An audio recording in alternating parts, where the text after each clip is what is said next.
తదాస్తు దేవతల గురించి మీకు తెలుసా? వీరిని అశ్విని దేవతలు అని కూడా పిలుస్తారు. వీరు సూర్యపుత్రులు, కవలలు. వీరి సోదరి ఉష. ఆమె ప్రతిరోజు వీరిని బ్రహ్మముహూర్తంలో మేల్కొల్పుతూ ఉంటుందంట.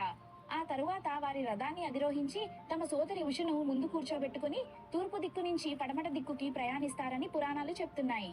ఈ దేవతలు బంగారు రథంపై తిరుగుతూ చేతిలో బెత్తం పెట్టుకుని యజ్ఞం చేసే ప్రదేశానికి విచ్చేసి అధిపతులను, యజ్ఞ ద్రవ్యాలను బెత్తంతో శుతిమెత్తగా తాకి వారిని అనుగ్రహిస్తూ ఉంటారంట.